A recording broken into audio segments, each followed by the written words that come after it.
This is a free sewing machine I got off of Facebook Marketplace. It is a Kenmore 158.19412. So the 1941 is the last model that they made that's all metal. And she feels pretty good. I've popped the clutch out.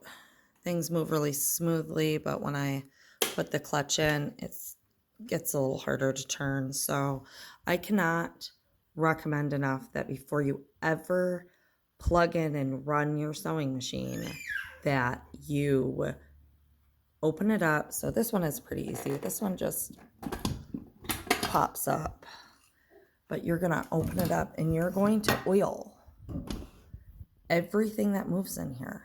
You're gonna oil it. And then you're going to open up the bottom and oil it. You will irrevocably damage your machine if it is not oiled properly and you just start running it. When you're oiling your machine, do not forget to open up your bottom cover and just very slowly turn it and make sure that everything is working well and free of like a lint jam.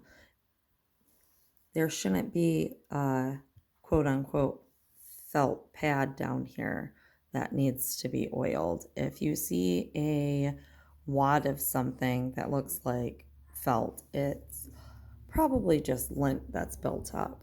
Now, the only exception to that is going to be on the motor. You see right here in the motor, right here. This is actually a felt pad that we need to oil. And this needs roughly 1 drop of oil. And you can see it change color in there as I completely missed oiling it. So that felt pad right there is for the motor. That is for the motor bearing. And that's going to keep that nice and oiled. And these are usually oiled when you take them in for servicing, but this machine probably hasn't been serviced in 20 years. So you just want to put a little drop of oil in here, and you can see that felt pad change colors. That's going to make that motor run way, way more smoothly. And this motor has one of my favorites. So this right here is a cap for your brush. So you can replace the brushes on these motors so easy because you just unscrew this and the brush is on a spring and it'll just shoot out. And they're so easy. They're so easy to replace or service. These motors are built to last 100 years if you take care of them. So you don't want to over oil these. You just want to put about a drop right in here on that felt pad.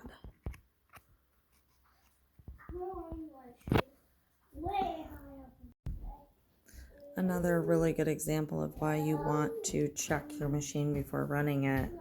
So that belt is rubbing really bad up there. And I'm pretty sure this piece is on backwards.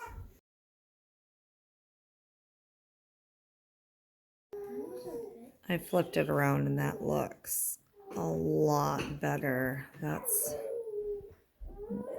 not rubbing down there anymore.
I was wondering if I had set that belt in there a little too far to the right. I think that says yes. It's really hard to see it, but that noise is this belt rubbing on the plastic side cover. So this cover right here, it's rubbing. The fastest way to fix that is we're just going to loosen the set screw, and then we're going to move this over until we don't hear that noise anymore. We'll tighten that screw down, see if we still hear it.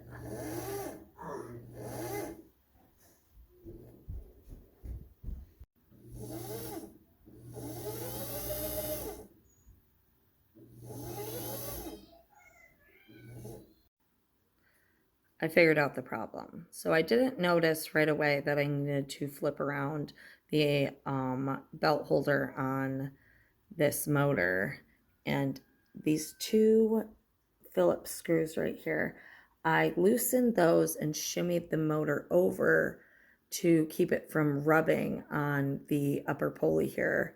And when I corrected the orientation of that belt holder right there, it now sits way too close to the cover, which you can hear it rubbing there. So we're going to have to loosen up these screws and shimmy the motor back. No more rubbing.